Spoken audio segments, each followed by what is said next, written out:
Could not prescribing exercise for depression be considered psychiatric malpractice? This is the exact question that today's guest, Dr. Nicholas Fabiano, asked in a recently published paper in the British Journal of Sports Medicine. It's a powerful statement, but one that highlights the deep and often ignored flaw in our medical system.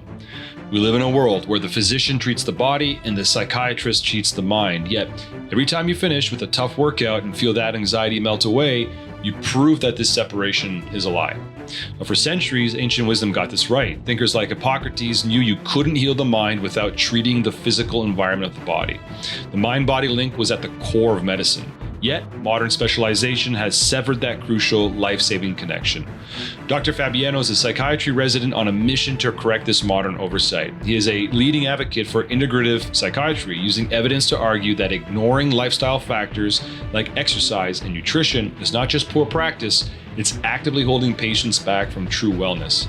In this episode, we discuss the importance of exercise for mental health, creatine's potential in treating depression, the alarming buildup of microplastics in the body and brain, and the mental health effects of marijuana legalization. Join me in vivo with Dr. Nicholas Fabiano on Psychiatry Beyond the Brain.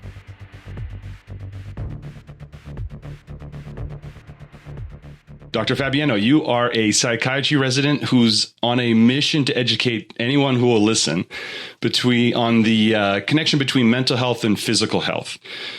Although I'm a small sample size of just one, to me it seems obvious that there's this connection. I mean, when I work out and I finish an exercise, I feel better, I'm happier, I'm a kinder person, I feel more optimistic about the day ahead of me. And as I age into my advanced years, I realize that these have become the motivations to keep on working out, which is a lot different than my motivations in my 20s.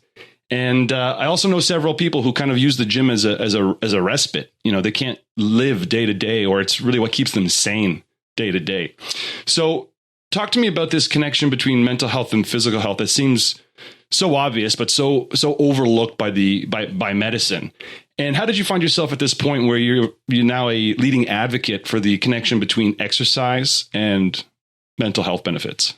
Well, first off, thank you for having me. And it's a pleasure to be here. And yeah, it's a very big question in terms of, number one, the divide between mental and physical health. And then number two, advocating for that connection. I think there's a long history why that divide exists and why it's been perpetuated. We know René Descartes,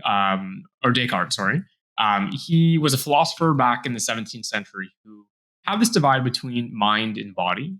And essentially at that time, that perpetuated into medicine, where we saw these two things as separate entities. And currently in the field of medicine, this dualism still persists, where we have the more quote unquote medical specialties when you look at things like internal medicine or neurology. And then you have more of the mind or mental health specialties, which is psychiatry, which is what I'm in right now. And that dualism persists, and it's not very helpful because, as we know, both of these conditions on either side interact one another in a number of ways. And a very good example is neurology and psychiatry. We're both very focused on the brain, and not to oversimplify psychiatry as just the brain, because that's my whole thing too, if that's not the case. But just for the sake of discussion, where a neurological condition can become a psychiatric condition if we don't have a direct neurological correlate to it. There's not a brain imaging finding, if there's not a blood marker, then it becomes the home of psychiatry. And the same way as the opposite, it goes either way if there is a marker or is not. But the reality is that these conditions overlap so much and they interact on so many different levels. And we're seeing a movement of that more and more with metabolism and mental health and how all these different things interact. So I think it's a long-winded way to say that medicine has really siloed its care into different specialties, which is at the detriment of both our own learning, but also patient well-being. And that's perpetuated. That goes into research, that goes into clinical. And that segues into the second question, where why I advocate for so many of these more holistic or lifestyle interventions in mental health is that a lot of the times things like exercise, diet, sleep, these things, they interact with both sides, so mind and body. And I don't even like drawing the line because I don't think that line even exists. It's something we've artificially put. And I think emphasis on some of these interventions that treats both simultaneously is also helping to remove that divide that is so prevalent in medicine.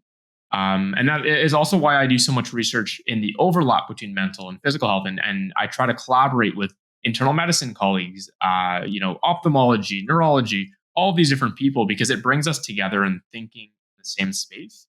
rather than in isolation, because I could speak about this forever in terms of how our drugs both affect physical and mental health, how the condition itself affects physical and mental health.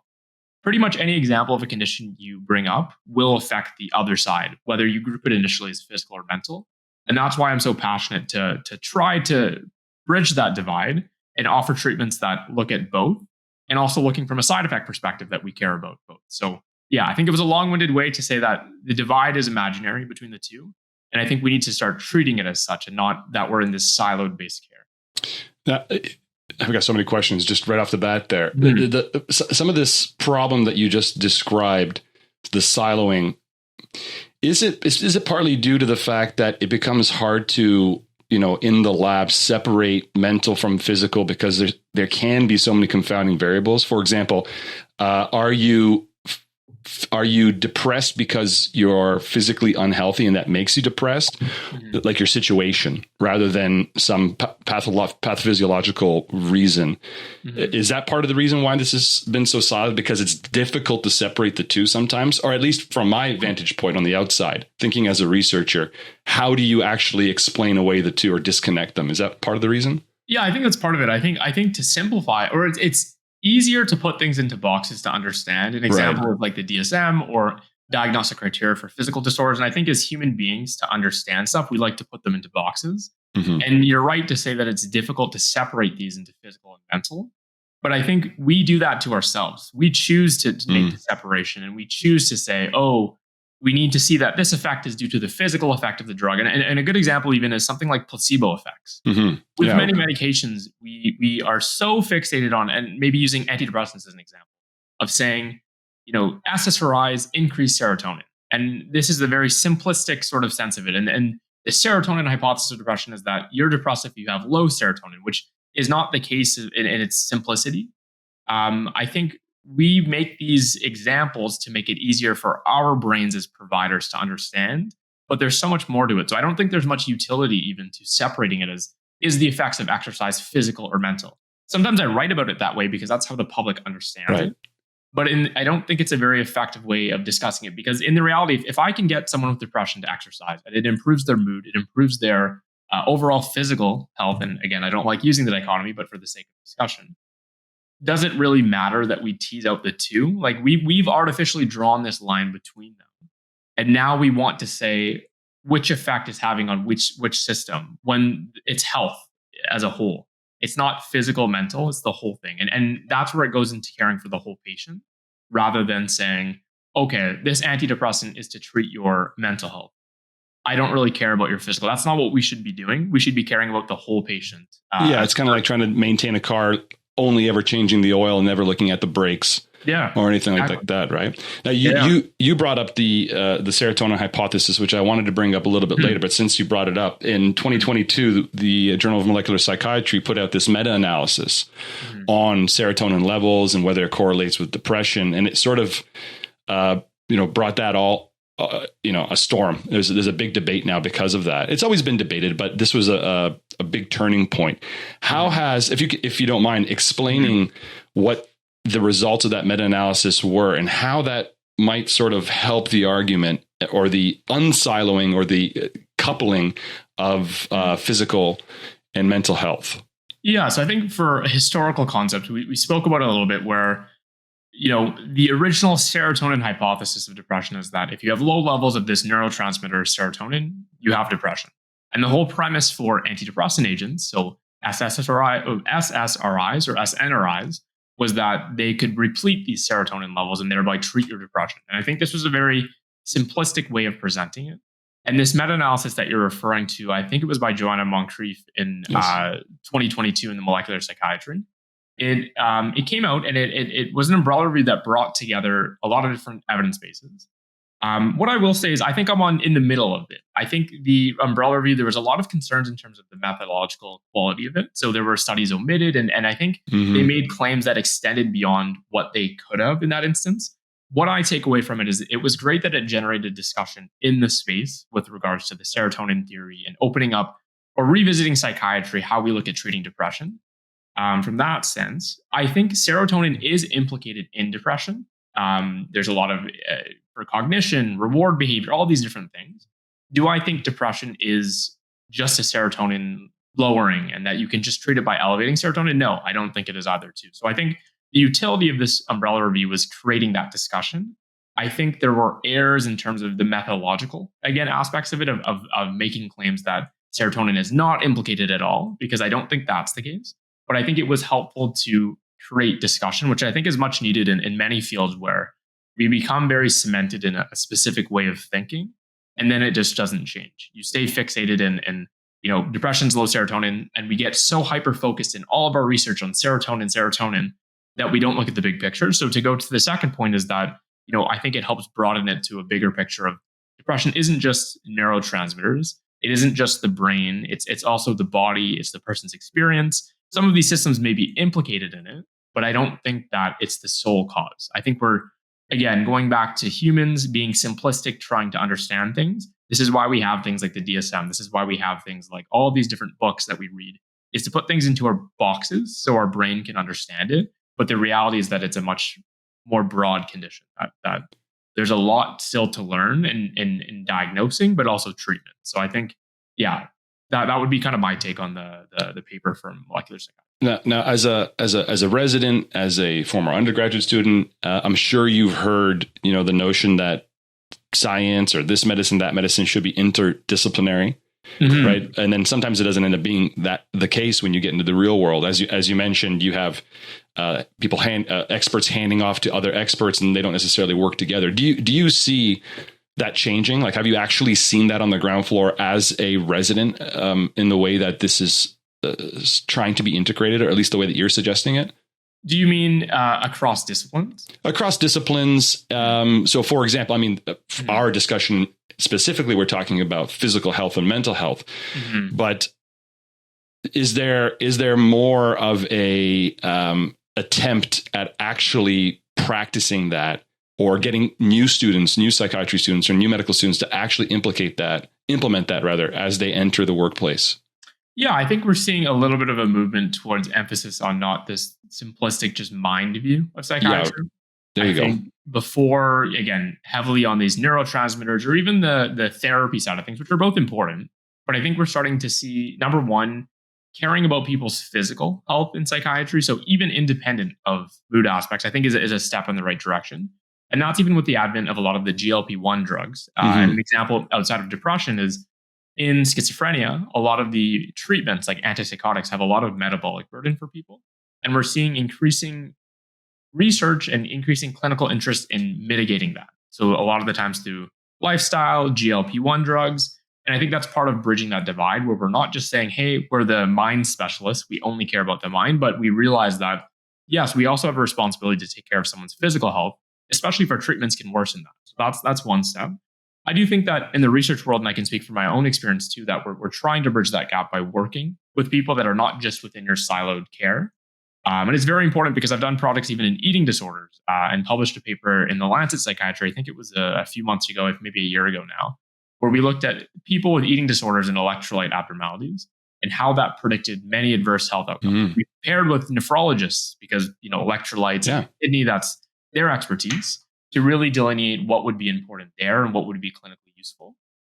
So that's just one example of pairing with someone where we could have just done the project with psychiatrists, eating disorders, predictive stuff. Right. But we wanted to pair with, the quote unquote physical health doctors so that we could work together and make something that was useful, combining our expertise. So, and then we see that in the clinical world too, where I think, the newer gen psychiatrists are, again, clinically being more aware of this physical health aspect, the physical health, underpinnings of mental health. But I think we still have a long ways to go because it still is heavily biased towards more of the quote unquote mental health side of things. So we're seeing the early days, but I think we have a lot of ways to still go. So how did you find yourself in this position? Was there something that really sparked your interest in this debate between physical and mental health? Yeah, I think one of my own personal stories is it's kind of funny. It's in my first year of medical school. I've always been someone who's been very active, like soccer, weightlifting, stuff like that. I was actually arm wrestling a friend and I broke my arm arm wrestling. So I actually have a scar here, you can see. Oh, wow. I one of my really good friends has the exact same scar, exact same reason. Yeah. So it's a not uncommon occurrence, but it really put me out from doing a lot of the physical activities that I like to do. And I really saw the impact that had on my own mood. And when I was able to get back into things, how much I just felt so much better. And at that point, I was, again, just a first-year medical student. I wasn't even interested necessarily in psychiatry 100% yet. But I think it really changed my perspective on things. It was something that even moved me towards psychiatry. And then as I got into psychiatry in medical school and in my early days of residency, I really realized how there was such a disconnect between mental and physical health, and how in a large way we just cared about give them their antidepressant, give them this. And to me, that just seemed deeply incorrect. It seemed like we weren't solving an actual problem necessarily. It was more of a Band-Aid solution. So that kind of sparked me looking into things, doing some research projects, some of the social media stuff from that front. And it's really just built up from there. And then, as I mentioned, to go back from square one, I've always had interest in exercise and stuff for my own personal health. So I started incorporating some of those things into the evidence and different things. And it fit into the picture of bridging mental and physical health as well too. So yeah, it really led me from there. So talk to me about some of the evidence that supports this idea that if you're physically fit, you are mentally fit, and the two go hand to hand. So we know, based on observational research, and we can, for simplicity's sake, we'll speak more about depression, but largely a lot of these statements apply to other mental disorders too. But we know that if you're physically unhealthy, so whether there's medical conditions, cardiac conditions, even obesity, endocrinological conditions, you're at a higher risk of developing depression. And the same way, bidirectionally, if you have depression and you have some of these conditions, those conditions actually have a worse prognosis as well too. So higher incidence of cardiac events. We actually had a paper just accepted in JAMA Psychiatry that will be published in coming months on the incidence of acute coronary syndrome in people with mental disorders. So showing that it's higher across almost every single disorder. And that's just highlighting that kind of bidirectional relationship. And then from there, we know that from a physical activity lens, exercise, both protective, but also can be used as a treatment for something like depression. And there's been a number of studies now, and meta-analyses is where you bring these studies together, showing that exercise has effects in treating depression very equivalent to medications and therapy in mild to moderate cases. And the majority of people with depression have mild to moderate depression. So it's a very useful intervention to really use, but it's a very underutilized intervention as well too. And then outside of that too, from a diet lens, we know that ultra-processed foods are associated with a very increased risk of depression. And the same way they've done trials improving people's diets that have depression and having very large effects. Not as large as the exercise arm, but the dietary area is still very much evolving. So I wouldn't be surprised to see more improvements as the years go on, but it's still a very nascent field. The other thing too, sleep is very important. I'm forgetting the exact statistic, but it's something around the area of 80% of people with mental disorders also have some element of a sleep disorder, whether that's insomnia or something of the sort. Really underpinning how important sleep or your circadian function is to a lot of mental health. And sometimes extreme examples can be someone with obstructive sleep apnea, which is where you're having snoring episodes or pauses in breathing at night, can be associated independently and causative of depression or anxiety. So if you treat that, there's no need for antidepressants and stuff of that sort. Like this can be a cause for depression. So I think through a lot of these lifestyle elements, they can be both protective, but also treatments for mental disorders. And they're not something that we leverage enough, because I think right now we're too focused on treatment in psychiatry, making these multi-billion-dollar new drugs that change a single receptor. And the first trial looks better and then it levels out with subsequent trials. But I think we need to put more emphasis on the lifestyle fundamentals as both a treatment, but also protective effects to prevent someone ever from getting depression or anxiety or a lot of these different disorders. So how much does this ability for mental to affect physical and then physical to affect mental, how much does that rely, or is it a byproduct of inflammation? Because when you say, well, I'm hearing you speak and I'm thinking about not a mental disorder, but stress, right? Like people often will say anecdotally, when you're stressed out, you get sick.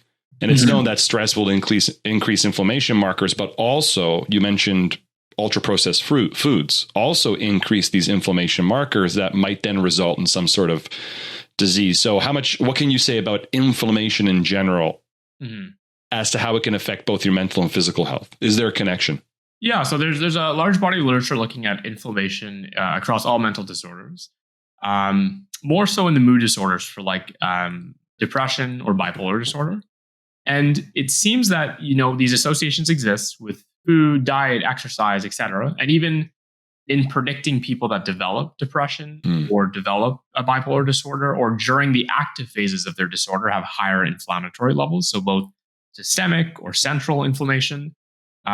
There's mixed results on the treatment directly of this inflammation. So sometimes people actually use in trials anti-inflammatory agents to treat depression or bipolar depression. And there seems to be subgroups that respond to it, and there seems to be other groups that don't respond as well. So it's not definitive enough to say that inflammation is driving all of depression or all of bipolar disorder.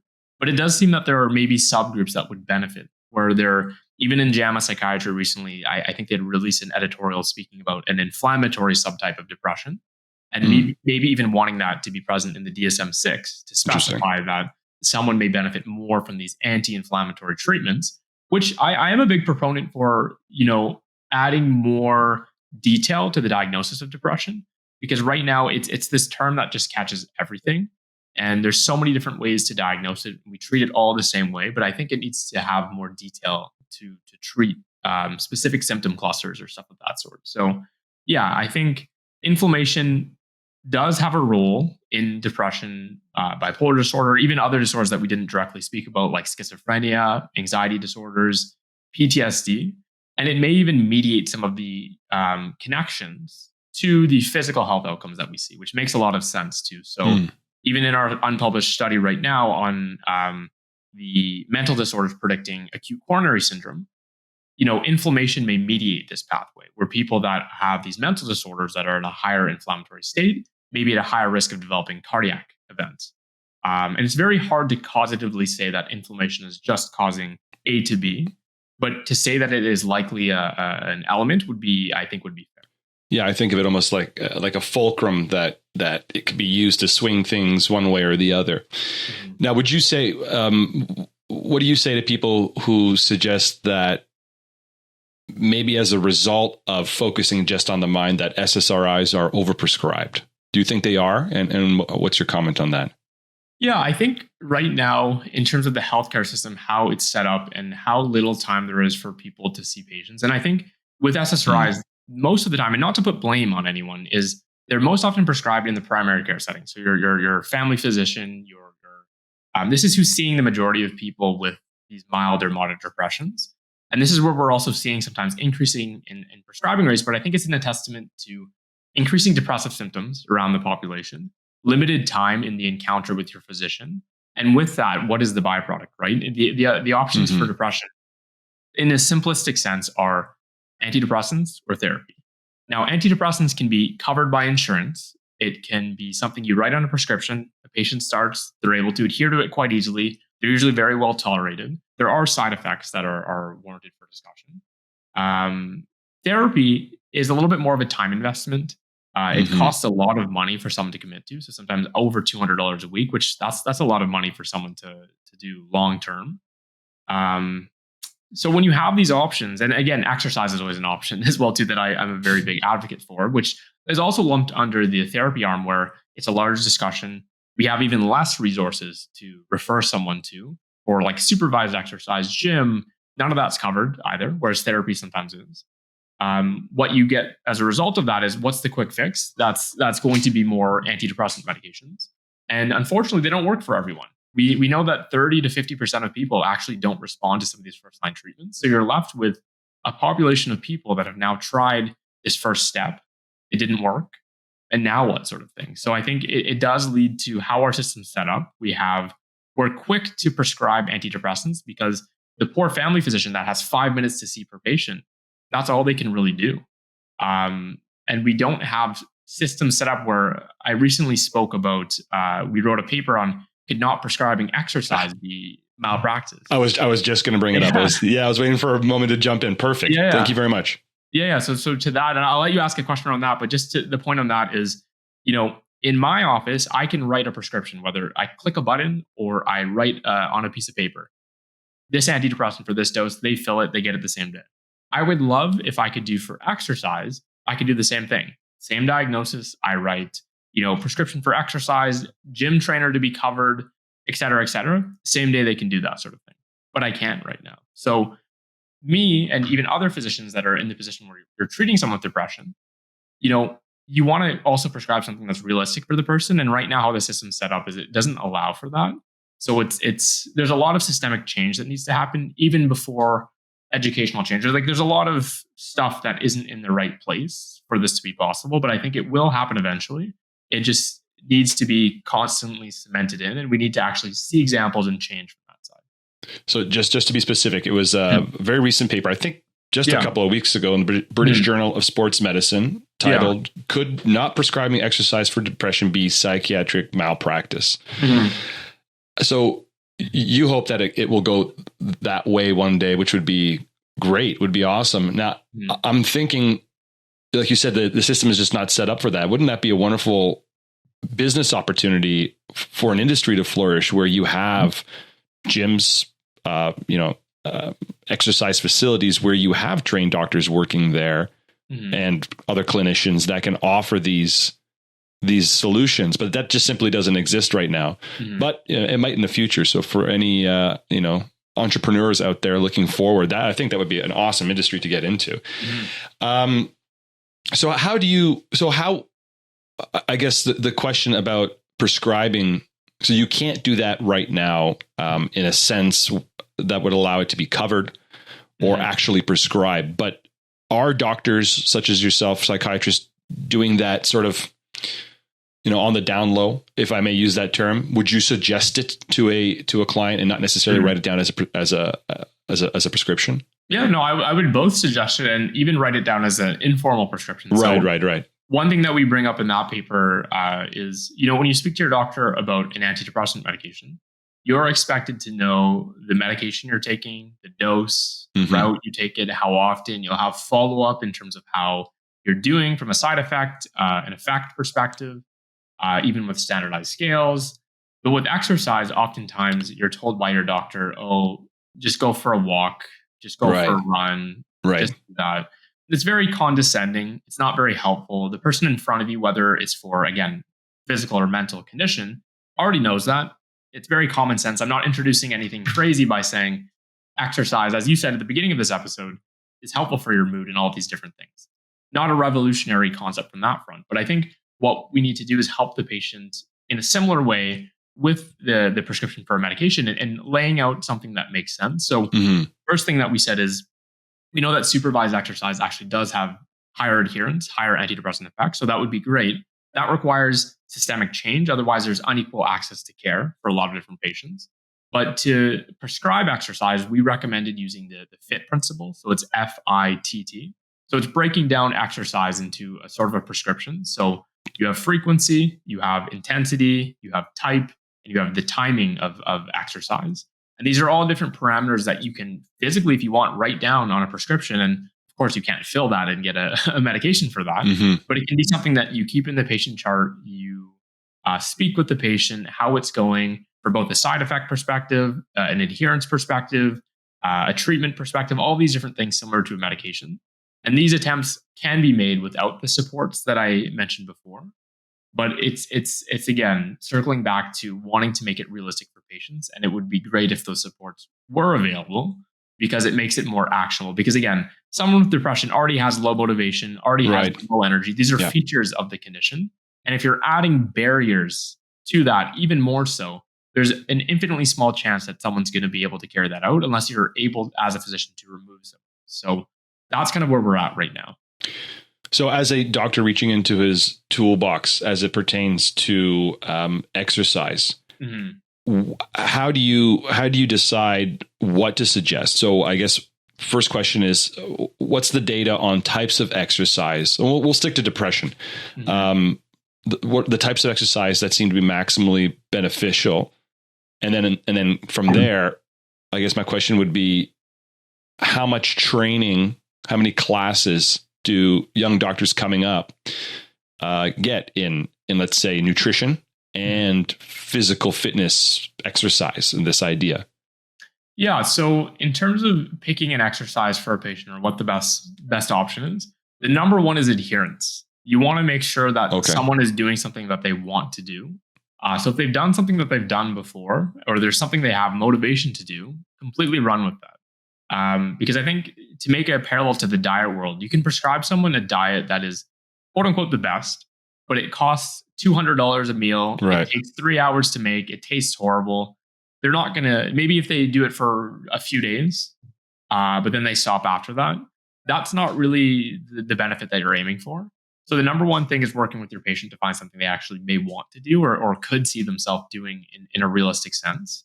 In terms of what the literature shows, in terms of the optimal exercise, there's not a clear winner between, so the type, we largely break it up into aerobic, which is like running, mind body, which is yoga, or resistance, which is like weight training.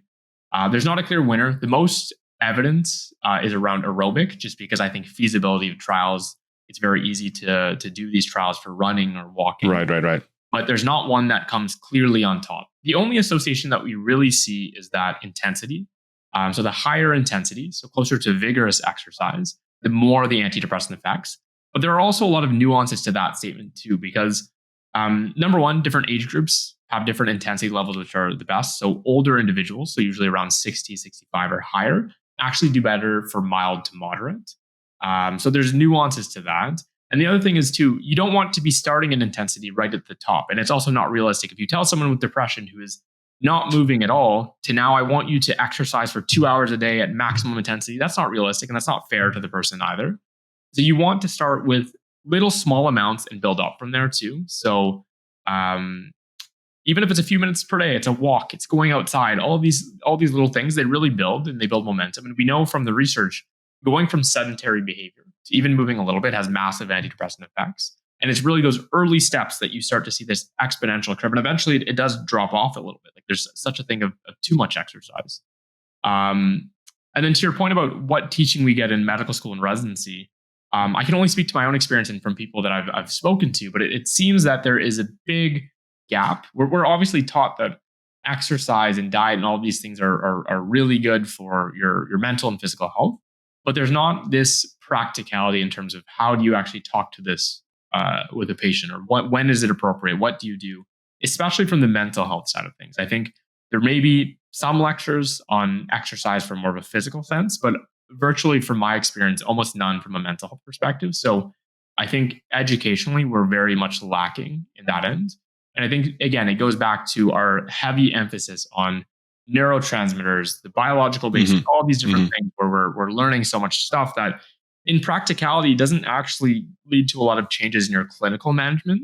I think we could restructure things and place importance in different areas, again, in these lifestyle areas and how to actually talk to a patient about it. So yeah, I don't think the education system does quite enough yet for that area. I do see it changing, but right now it's not adequate.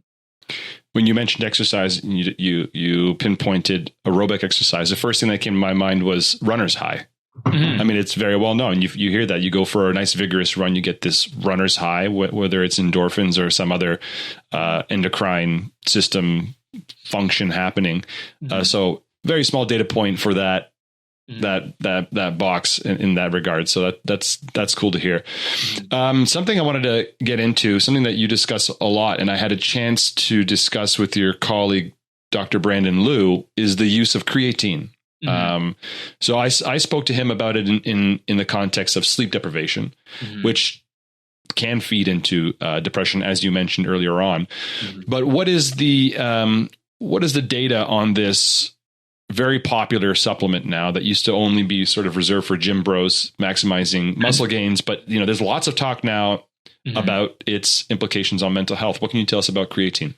Yeah, so as you mentioned, creatine, and more commonly it's creatine monohydrate. There's a lot of different formulations. It's been used, as you said, more in the gym community for gains from a physical perspective, getting more reps, even in the running community for being able to get more repetitions. And essentially, it's a supplement that allows you to, for lack of a better word, reuse energy or ATP more efficiently. So how it works in a muscular sense is you take creatine, you can get it from foods. but more so in this discussion, speaking from supplementation, so the actual like scoops of creatine. What creatine does is you ingest it, it stores in your muscles and also your brain as phosphocreatine, as almost this sort of backup store. So when your body is running out of energy, it can use this phosphocreatine to regenerate ATP a lot more rapidly than the classic processes. And so that allows you to get the more reps in the gym, more progress. And the thought is for depression, there's a whole bioenergetic view of depression now. Looking at, what's going on from that sense. And as I mentioned, creatine can also replenish some of the phosphocreatine stores in your brain. And we know in depression, some of the traditional pathways, and we hear buzzwords like mitochondrial dysregulation, and all of these different things kind of going on. I was going to bring it up. Yeah. This is what makes your brain essentially inefficient to generate energy in its usual ways. And what happens is we think that creatine may actually deplete some of these phosphocreatine stores faster than you can get with diet alone. Because when I'm talking about supplementing creatine, 5 grams of creatine that you get in a single scoop, you would need to eat about 5 pounds of red meat, which again, it's possible. But to counteract this little scoop to what you're eating, it's a lot more difficult to do that.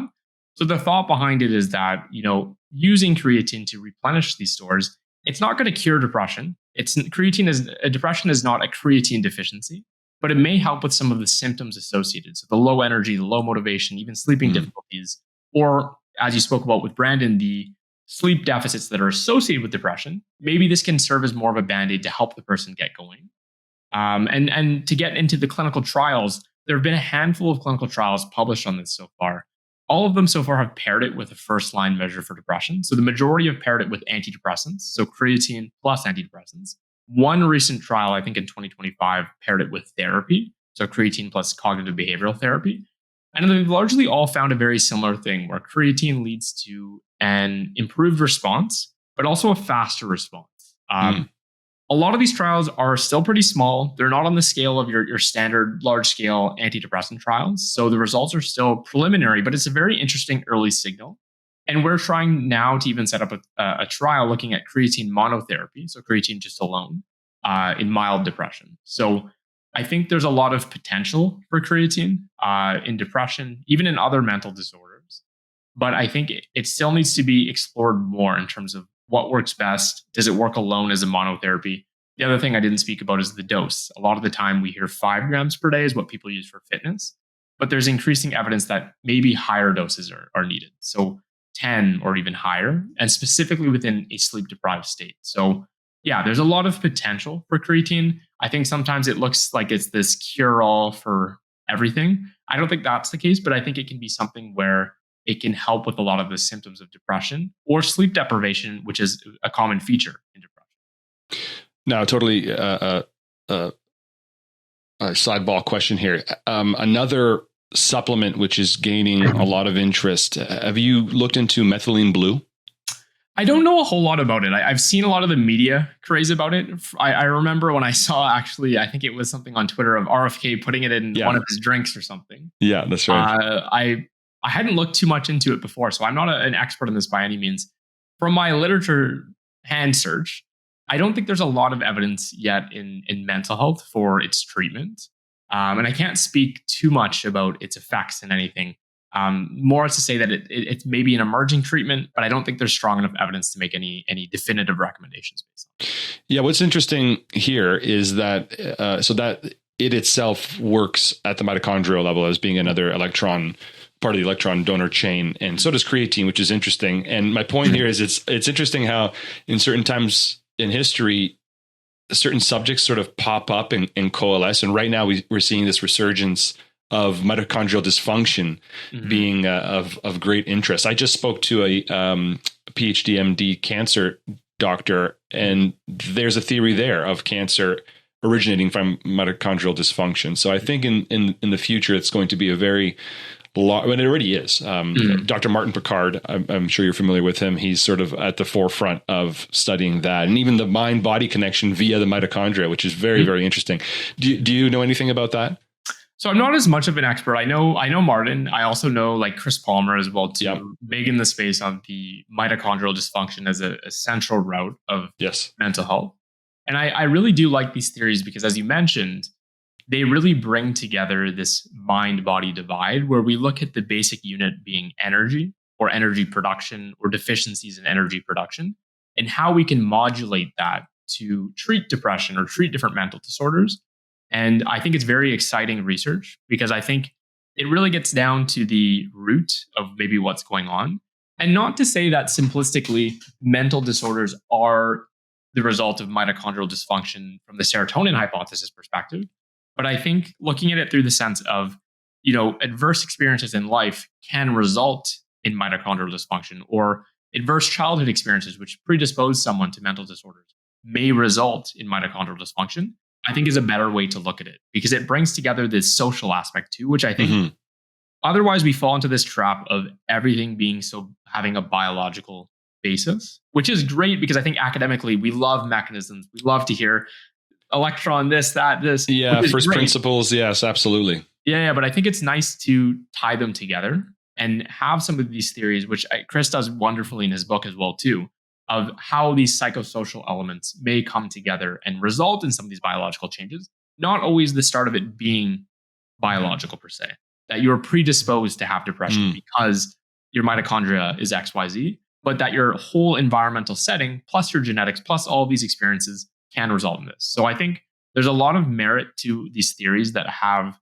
a biological basis, but are also interacting with your mind and your environment and all these different things. Yeah, it reminds me of, obviously that's the way our experience sort of comes into fruition. I mean, there's so many different things that are happening to bring about this experience: physical, mental, social, environmental, and that it really is multifactorial. And that reminds me of, I teach lots of genetics classes, and you always start by introducing Mendelian genetics, very basic ways that that genes and traits are inherited, but you have to always stop and remind students that this is not the way it works. It's everything is multifactorial. And so, as you said, keeping that in mind going forward, I think is or for new students, for new doctors, it should be at top of mind because that is our experience. I mean, just look around, everything coming together is what we see in front of us. Now, another thing that you've written about, which is fascinating and gets a lot of news coverage, is the idea of microplastics in processed foods or just in our diets in general. And there's this wild factoid that each person has a credit card's worth of plastic in their brain or a spoon, plastic spoon worth in terms of mass. How do we get to the point where there's plastic in our food, and how does it potentially affect our mental health and physical health? Yeah, so I think microplastics, as you said, are this very, not a new thing, but a very emerging interest of the public. And I think it's really a byproduct of plastics just being in everything. So from pollution being in the air, from the foods that you eat and how they're packaged, and again, alluding back to the ultra processed foods, that how they're processed, how they're packaged, all these different things. There's so many different routes that as humans, we are literally ingesting plastics that they can accumulate in your body. So over the last few years, there's been a number of papers showing how it accumulates in different organ systems, from your liver, your kidneys, even your heart, and how it's in plaques and predicting your risk of stroke. That was a trial in the New England Journal of Medicine. So plastics actually in the plaques themselves? In the plaques. Wow. Yes. And those being a predictor of adverse events beyond that as well too. Right. So I think it speaks to how present it is within our bodies. And as you mentioned, a number of studies coming out quantifying the amount of plastics within our brains. And one of them came out in Nature Medicine a few months ago in this year, maybe more than a few months ago now. But it showed that there may be even a spoon's worth of plastics in the brain. So for me, this was very interesting because I thought from a mental health perspective, there's not really a lot of studies saying what's happening as a result of this. And the difficulty comes in studying that. This study that looked at plastics in people's brain was post-mortem.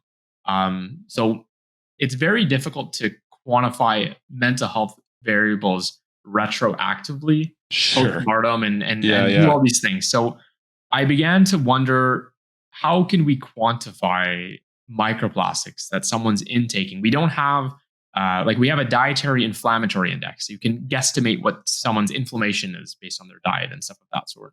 We don't have a dietary microplastic index or anything similar to that.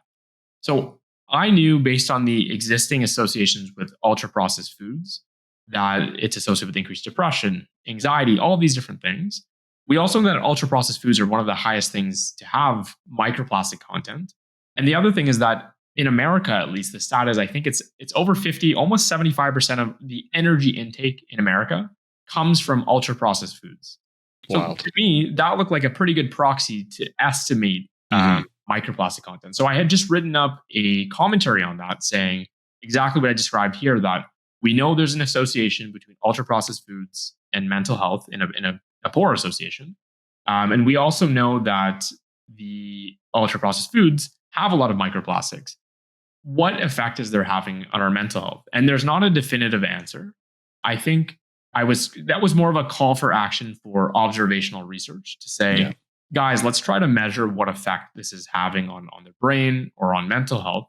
Because, it doesn't take a scientist to say, if you have a spoon's worth of plastic in your brain, it's probably not good for your mental health. I could be wrong, but that is I think a decent hypothesis. So it was more a call to action. And even the thing I alluded to before, if having a dietary microplastic index would make sense too, because it would make a lot of the observational research very useful, where if we had surveys to people and we can estimate how much microplastic content you're having, it would allow us to tie it not only to the mental health variables, but also the physical health side of things too. So it was more a call to action based on mechanisms, based on the associations that already exist and the pure amount of plastics in our brain, as a call to action. And I don't know if there's been any studies since on a mental health perspective, but I hope for them to come out in the coming years. We actually did a review that's under review right now, a systematic review, kind of looking at the health outcomes of microplastics, and none of them really looked at mental health. So despite all of the headlines, there's a lack of evidence in this space. So there's this wild fact. I think it came from your paper, is that between 2016 and 2024, the amount of plastic in the human brain has gone up 50%.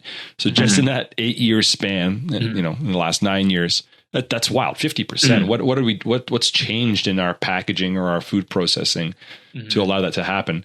Now, from a physiological level, how does plastic get past the blood-brain barrier?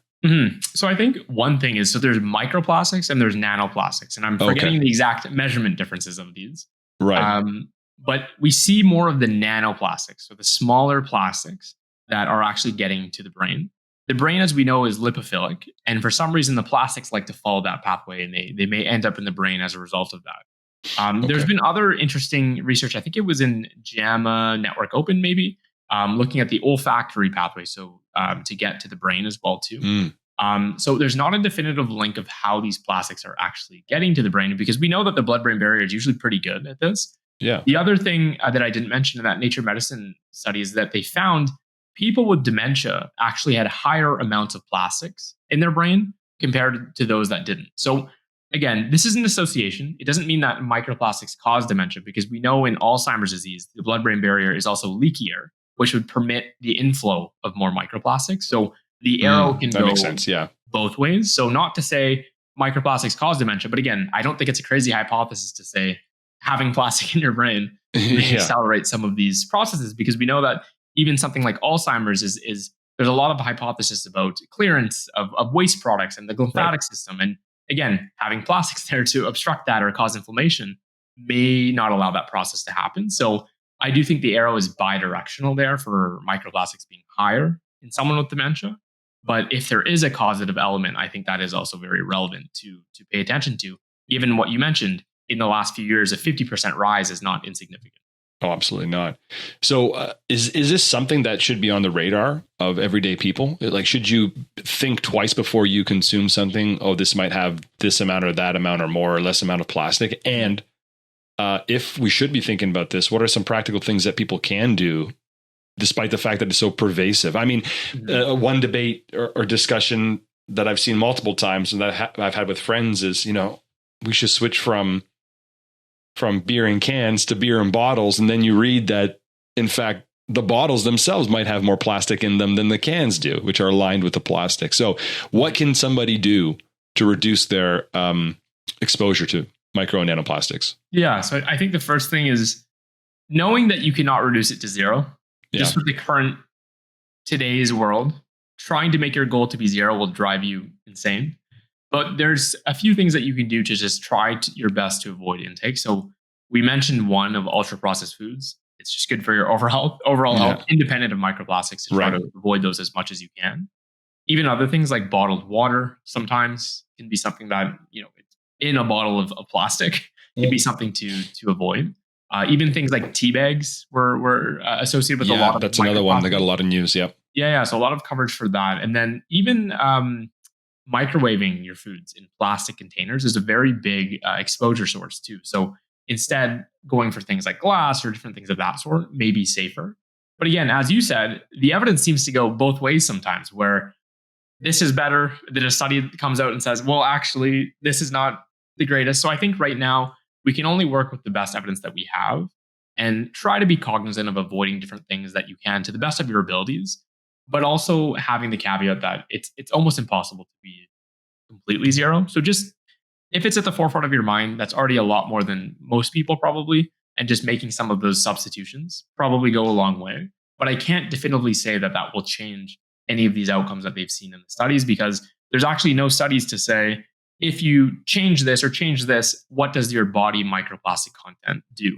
Because for all we know, the brain, since it has such high levels, maybe it has a preference for this. So even low levels are all going to the brain or something. Like, I don't have those numbers in terms of changing our behavioral habits in microplastic levels, but we can infer that from decreased exposure likely would lead to decreased accumulation.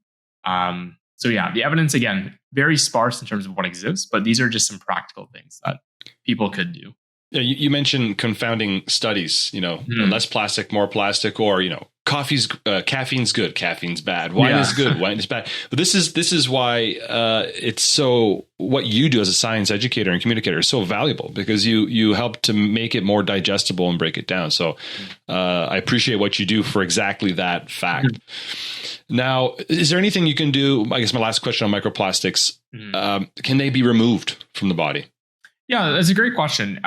So in animal models, I think it was in a zebrafish, actually, so not a human. We are not zebrafish. An interesting thing that we wrote in the editorial was that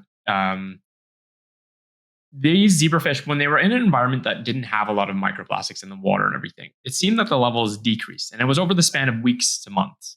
Now, the mechanisms of how that happened, not entirely sure, but it suggests that the body was able to clear out these microplastics in some sort of way, some of our natural functions, again, which is why we place such heavy emphasis on decreasing the exposure.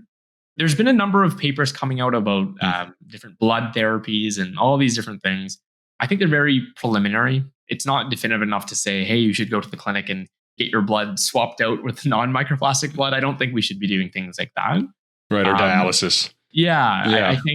I think what we should instead be focusing on right now is decreasing the exposure, because another statistic in the Nature Medicine paper was that, yes, although the microplastic content increased over those years, it didn't change based on the age of the person, which means that the body, again, is able to somewhat clear it. It's not just endlessly accumulating, because you would imagine if your body couldn't clear the microplastics, someone who's 90 years old should have a lot more than someone who is 30 years old. That's a good point. Yeah. So a whole plate, not just a spoon.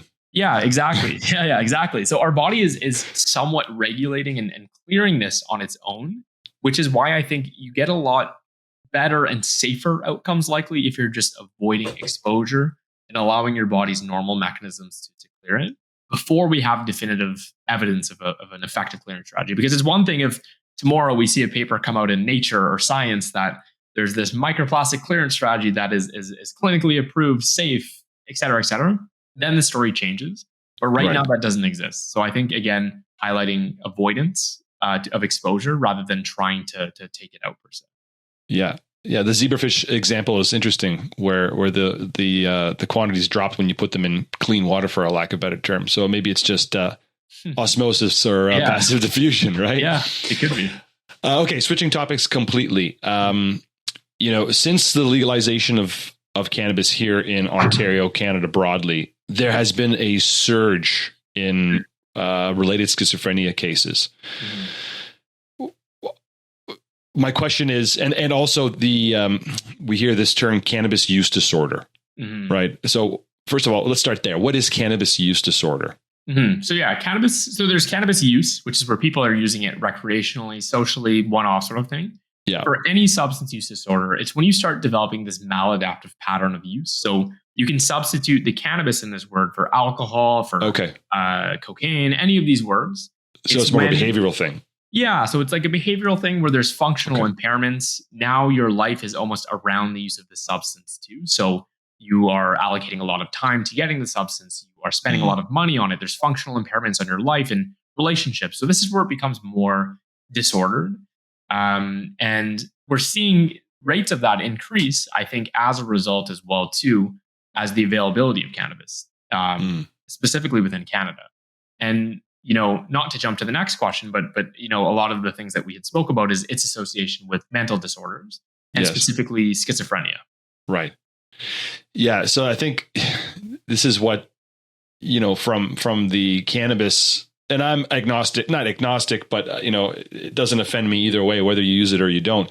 But before legalization, rather, people would claim, it's harmless and nothing bad will come of it. But I guess now we see, the effects, because there is some data to show, as I said, this is surge in these schizophrenia related cases, and especially considering the high potency. I think that a lot of doctors point to that as being the issue. I mean, like the THC content in some of the stuff that you can buy nowadays approaches 30% in just flower itself. And then not to mention the concentrates, which can get higher than that, which is very different from your grandpa's dope of like 5-10% THC back in the day.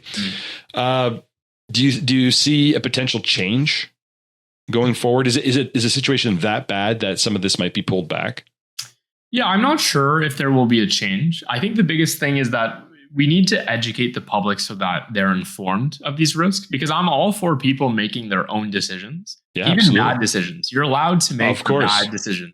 And sometimes those bad decisions are good for you. Yeah. When you learn. So, yeah. But I want to make sure that people are making informed bad decisions. Yes. Because what I see clinically, and then even in these research papers, is a lot of young adolescents, usually males, that are using high potency THC daily.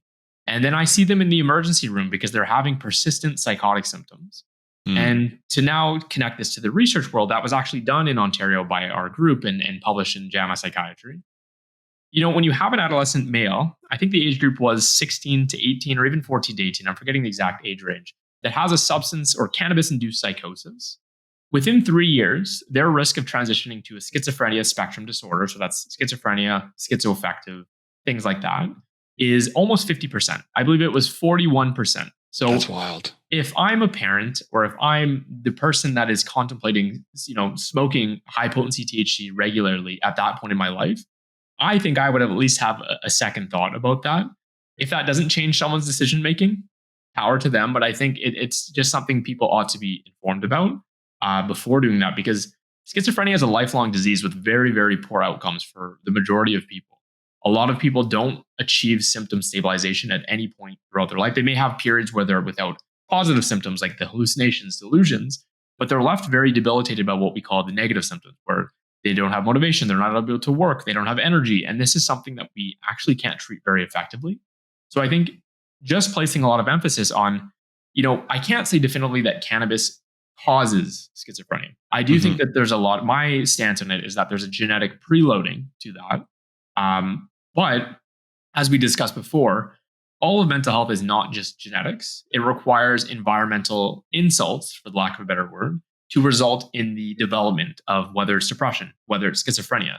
And they've even done studies for schizophrenia looking at if we took away childhood maltreatment, which can't just remove a variable like that, but if you were to from the population, you could prevent, I think, 36% of schizophrenia cases, speaking to the genetic, but also environmental vulnerabilities. And I'm forgetting the stat for cannabis too, but it was a similar magnitude where if you removed cannabis use, you would remove X% of schizophrenia cases. Not meaning that cannabis solely causes schizophrenia, but it can unearth someone who may be vulnerable and lead to this lifelong, this sort of disease. So my stance is that the literature shows this caution. We're never going to have, I think a lot of the arguments is, I want causal evidence for this. I cannot do an RCT where I randomize an adolescent to smoke cannabis and develop schizophrenia, or smoke placebo and not develop schizophrenia for ethical reasons, for follow-up reasons. It will never happen. So the strongest evidence that we have are these association studies, and I think we need to make sure that the public is aware of these, so that people can make informed choices and not think that cannabis is just very benign. It can be. But it needs to be something that is well informed and supervised for that setting. Yeah, I think, as I was of the opinion long ago that cannabis was benign, as a adolescent, and as you go through life and you start seeing the effects of people's decision making, friends, acquaintances, and that sort of thing. And I'm definitely, just anecdotally, in my mind at least, it should be used with caution. Especially with these high potencies. Because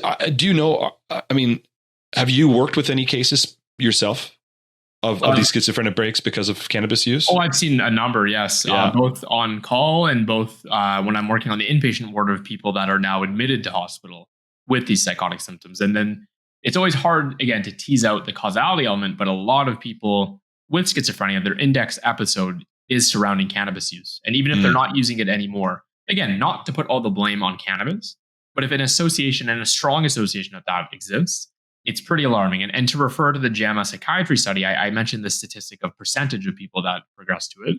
But if we're looking at the risk ratio of a cannabis-induced psychosis and schizophrenia, I think it was 240-fold. You don't see numbers like that for many other data sets. And of course, there's confounders that we try to control for that aren't fully accounted for. The same things you would say for any other observational research. But when you see numbers like that, that is pretty alarming. So what are the what do the red flags look like of somebody who might be on the precipice of, I guess, a schizophrenic break, but also can you observe somebody and say this person is going down that road, they should stop? You know what I mean? Like symptoms or red flags that you're using too much cannabis or too high potency of cannabis. What does that look like? Yeah, if you're a concerned friend or family member, what should you look for? So I think even before the onset of symptoms, you look for static things like family history. If there's a family history of schizophrenia, the closer, the higher the risk. So if it's a parent, higher risk than if it's a grandparent. You also look for demographic variables. So we know that young males, independent of cannabis use, are already at a much higher risk of developing schizophrenia at a younger age. So that's something. With the cannabis use before symptoms, as I mentioned, higher THC content, daily use are very strongly associated with developing psychosis, but also schizophrenia. And then the other things from a clinical setting is if you're seeing someone using cannabis, fitting the definition of what I described before of a cannabis use disorder, that's more of a high risk. But if you're starting to see functional impairments as well too, say it's an adolescent that's in school or university, something like that, and they're not going to school, they're performing worse, they're losing their friend groups. Obviously, there's other variables that can cause this, but this can speak to a level of functional impairment. If there's elements of psychosis that are coming out, so someone now has a very big obsession with philosophy or something, and this could be normal too. I like to read about things like that, but if it's out of the blue and just seems out of character for the person, can also be early signs. So there's a lot of different signs that someone may be experiencing changes from the cannabis or psychosis. And it's very important that these are recognized earlier on and caught to address things rather than allowing the symptom progression to progress to the point of developing a chronic mental disorder that needs lifelong treatment. Do you think there should be a higher age restriction on the purchase of cannabis products? Yeah, I think that. And I also think even things like tobacco or cigarettes, when you buy a thing of cigarettes, it shows you someone with oral cancer or lung cancer or something like that. You have that constant reminder. And maybe people don't take them fully seriously, But I do think for people that are starting to smoke or starting to get into these habits, that could serve as an alarm bell to say, oh, it's not completely just okay. Like there may be some risks associated with it. Because I think sometimes with substances, we villainize some and then we allow some to be natural or safe. Right. Because as you alluded to before, grandpa's cannabis is not the same as cannabis today. The THC is very much not natural. It's much higher than you would get in a natural setting. And all of these variables have made this natural compound no longer natural in the hands of people that are young, impressionable, and vulnerable. Right. And with perceived higher value, might even pay more for it, right? Yeah. So what, outside of these topics that we discussed right now, what else is on your radar in terms of of interest, research that you're doing, and things that you'd like to start educating the public on? And I should mention right now, your X profile is one of the best in terms of public education, advocacy of mental health, physical health. I highly recommend it. I'll link in the description below. But what's on your radar right now? Right now, I actually just finished writing up a paper on exercise mimetics, which are drugs that mimic the effects of exercise. So not perfectly, but in the treatment of depression. So there's not a lot of literature, specifically within humans, to look at this question.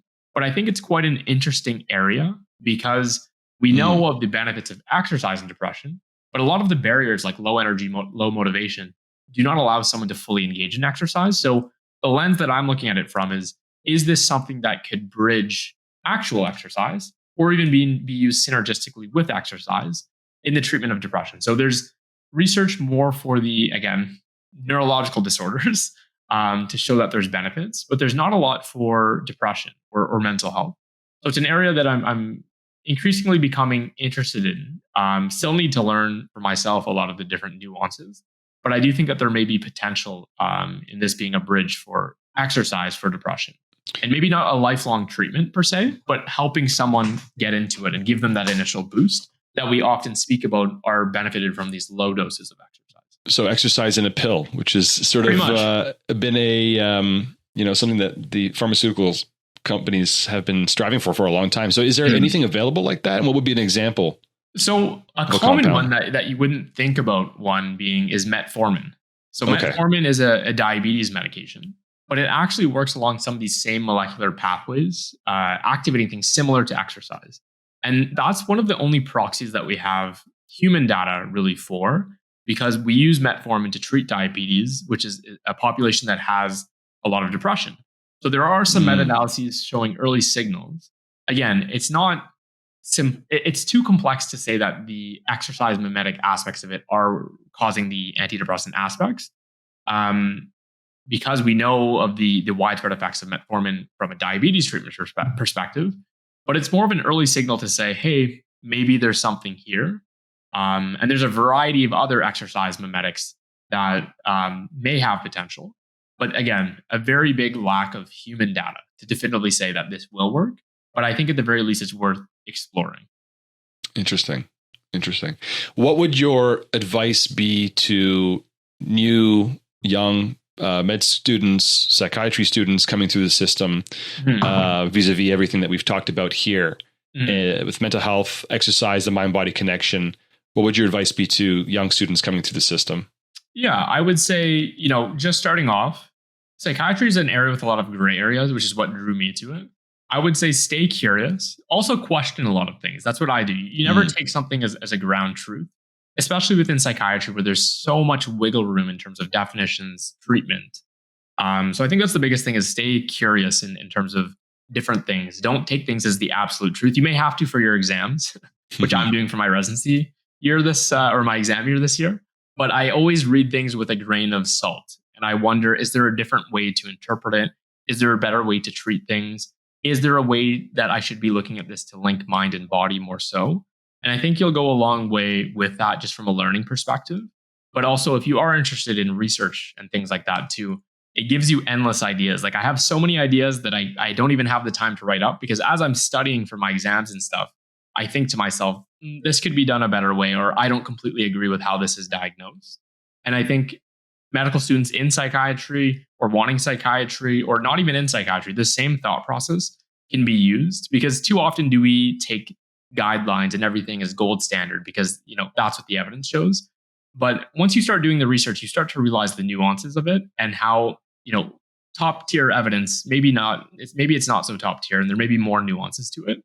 And I think taking that mentality throughout your training and even when you're done and you're a staff psychiatrist will take you a long way. So stay curious, my friends. Yeah.